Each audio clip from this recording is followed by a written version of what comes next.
You and your mother will stay in this 72 square foot storage room. After the renovation of my childhood home was completed, my husband underwent a drastic change. My husband suddenly lashed out, saying he'd been harboring dissatisfaction. He started talking about living with his mother in my renovated family home, which now resembled a brand new house. And he wanted to kick my mother and me out. Filled with memories of my late father, I was shaking with anger at the thought of my childhood home being taken over. My name is Rachel, and I turned 33 this year. I've been married to Michael for 8 years. We both work and have been living with my mother in my childhood home because it's close to our workplace. This arrangement makes Michael, in a sense, a live-in son-in-law. My father passed away before I got married. I hesitated to leave my mother alone and get married, but Michael suggested, if you're worried about leaving your mother alone, let's live together. I was truly happy when he agreed to live in the house my father built for us, even though it was aging. It's full of memories for my mother and me. Michael is the youngest of 3 siblings, and it seems his mother particularly favored the eldest son. He often complained about the stark difference in treatment between his eldest brother and the other brothers. Perhaps his position as the youngest made it easier for him to decide to live in my family home. Hearing his words, I decided to get married. However, there was someone who opposed Michael living in my family home. It was his mother. She might have felt like her son was being taken away. Michael's family home was occupied by his eldest brother and his family, making it difficult for us to live there. Wanting to save money for our own home, I convinced his mother that starting our married life in my rent-free family home was the best option. Although I heard she always favored the eldest son, she suddenly started paying more attention to Michael after that. I didn't expect such a fuss about Michael moving out of his family home, and our relationship with his mother remained strained after our marriage. Recently, Michael began to pay more attention to his mother. Maybe it's because she started doting on him after our engagement. Pleased with his mother's attention, Michael began to prioritize her above everyone else. Moreover, he would get furious if I didn't put his mother first. I've never neglected her and have always tried to be respectful. Yet, to Michael, it seems like I'm belittling his mother compared to my own. Of course, he would never discuss such matters in front of my mother. When we were alone, Michael constantly complained about it. Due to his nagging, I frequently visited his family home. I bring my mother-in-law's favorite souvenir and call her properly before I go, but she's often not home. I felt blatantly avoided, but I had no choice but to visit them. If I didn't, it was clear that my mother-in-law would complain to my husband, saying things like, "She never shows her face, even though she's your wife," or "She doesn't even bring a single gift." Every time, Cindy, who is married to my husband's eldest brother, would apologetically receive the gifts and pass them on to my mother-in-law. It seemed she too was receiving a lot of nagging from her mother-in-law, and we would talk about how tough it is for both of us. Since we were the same age, we got along very well. Initially, our relationship was strained, but I had thought that over time, my mother-in-law's attitude would soften. However, this turned out to be a significant misjudgment. Even after 8 years of marriage, her attitude hadn't changed. These 8 years have seen many changes. My father-in-law passed away, and Michael's brother had twins. There have been many changes in the family. Especially now, Michael's family home is bustling. The eldest son and his wife have many children. They now have 5 kids in total, including the recently born twins. And all of them are boys. As his mother was overwhelmed by the hustle and bustle, Michael consulted with me about letting her stay in our house for a short while to give her a break. In reality, Michael's eldest brother had asked her to help out with the household chores since his wife was having a hard time. However, because she didn't want to do them, she was instead saying she wanted to come to our house, Cindy told me. Although we had spare rooms, our house was too old and needed to be repaired. I suggested to Michael that we might need to renovate if his mother was to stay with us temporarily. He seemed surprised by my agreement, as he expected me to oppose the idea. I wasn't keen on it, but I agreed, thinking it might help Cindy. Michael works for a construction company, so renovation is his expertise. I could trust him with everything. "I'll leave it to you since it's your area of expertise," I said, deciding to renovate the house. It was a good opportunity since my mother was getting older. And I was considering making the house more accessible by removing steps and adding handrails. During the renovation, my mother and I temporarily stayed at my sister's house, while Michael stayed in a weekly rental apartment with his mother. However, on the day the renovation was completed, an incident occurred. Up until then, I had believed our home was being transformed into a comfortable living space. Michael showed us around the house. There were no steps, and handrails had been installed everywhere, making it suitable for long-term living even in old age. Michael had made a hobby room for himself, but I let that slide. After all, he was the one who spearheaded the renovation, so I thought it was fair. After he had shown us every room, I realized something. There were no rooms for my mother or me. The room my mother used to use had been turned into his mother's room. Michael, where's my mother's room? You haven't shown it to us yet. It was odd not to have a room for my mother, although I could be flexible with mine. I just showed you, didn't I? He said this with a sly grin. I asked him because he hadn't shown us. I had a bad feeling. What? You haven't shown it to us. You and your mother will stay in this 72 square foot storage room. I couldn't believe what I was hearing. Indeed, he had shown us a 72 square foot storage room earlier. It was the darkest place in the house, barely lit by sunlight. It was a dark room with just a small window. What? You must be joking. Don't say such ridiculous things. As I confronted Michael, his mother intervened between us. Unbelievable, 8 years as his wife and still no proper training. Arguing with your husband like this is a total failure as a wife. This house has been beautifully rebuilt by Michael. If you don't like that room, then get a divorce and leave. His mother's sudden mention of a divorce was too much for me, and I lost my temper. Thinking I wouldn't actually divorce, Michael was just smirking. At that moment, all the love and bond of our 8-year marriage vanished. So, this was your plan all along. If you don't like the storage room, why don't you put your mother in a facility? Since there's no room for her here. It must be hard having 2 mothers under one roof, right? I glared at Michael, who had the audacity to say such things. I remembered something Cindy had told me before. Ever since the renovation was decided, Michael and his mother were inseparable, always whispering something together. Maybe Michael, who had never been pampered before, was acting like a child in front of his brother and nephews, craving his mother's attention. She said. Since the renovation plan started, his mother was looking forward to a new house and a quiet environment. And Michael was excited to live with his beloved mother. Seeing the two of them grinning together made me feel sick.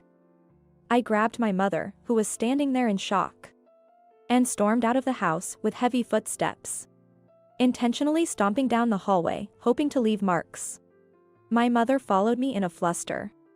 Behind us, we could hear the triumphant laughter of Michael and his mother. I couldn't forgive Michael's betrayal after 8 years of marriage. All I could think of was revenge. When my mother and I finally arrived back at my sister's house, we were utterly exhausted. Too much had happened for words. My mother was still in shock. Are we? Is our home being taken over? She murmured this after taking a sip of tea my sister offered. Her words pained my heart. This was the result of my blind trust in Michael, leaving the entire renovation to him. We have to take back our house. It's filled with memories. The house that Dad built for us. I squeezed my mother's hand as she murmured. But such a half-hearted approach wouldn't satisfy me. That's not enough. We need to do this thoroughly. At my words, my mother, who had been looking down, raised her face. What will we do? I have a plan. I shared my plan with my mother. She looked a bit surprised but nodded quietly. If it's your idea, Rachel, I won't oppose it. With my mother's words, our counterattack against Michael and his mother began. Later, when I approached my childhood home, I noticed a moving truck parked outside. From afar, I could see Michael's mother moving her belongings in. The sheer amount of stuff made it clear that this was not a temporary stay. She intended to live there permanently. She didn't even move an inch, instead directing Michael on where to place her belongings. Michael appeared delighted to assist with the move. Seeing his face only intensified my anger towards them both. After observing the situation at the house, I sought the company of a real estate agent and visited a lawyer we relied upon. I believed this was the only way to counteract Michael's betrayal.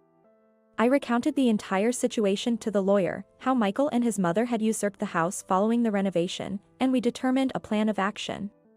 Initially surprised by my story, the lawyer soon shared our indignation after learning about Michael's appalling behavior. Thus, I gained the complete support of both the lawyer and the real estate agent. A week after Michael and his mother had commandeered my childhood home, I paid a visit again. When I pressed the doorbell, Michael's mother answered cheerfully with a casual "I'm coming."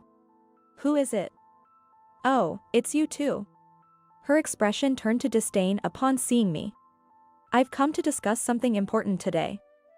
"I'll be coming in." "Oh, sorry. You seemed so much like the owner of this house.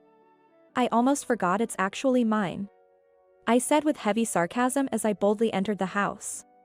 The home, now renovated with new furniture and appliances, had lost all resemblance to the childhood home of my memories.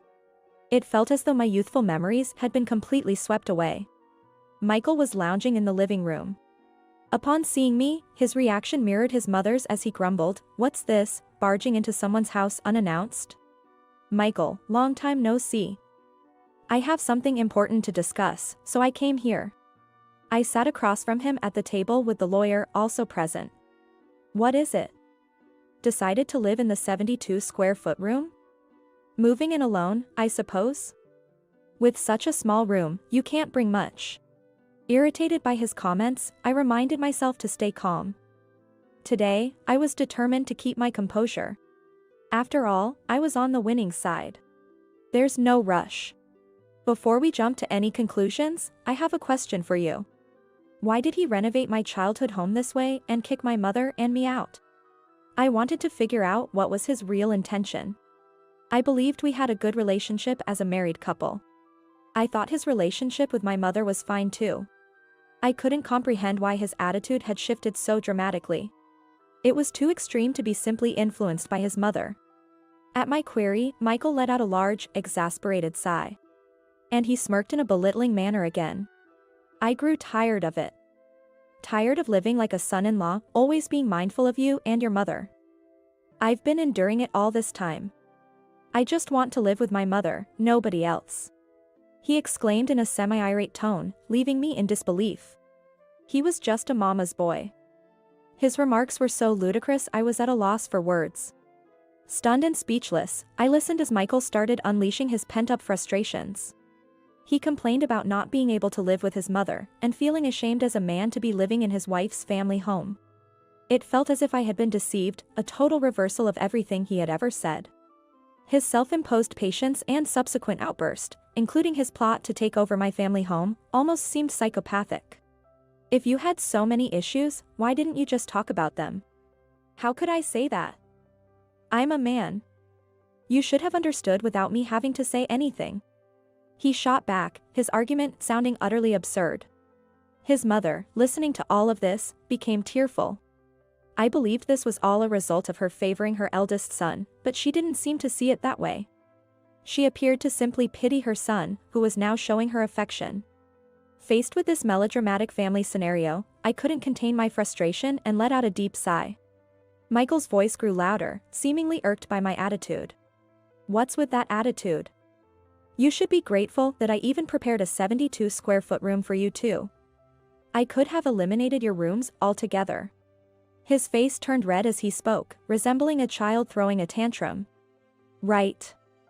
Keeping a room for such a terrible wife. How kind of him.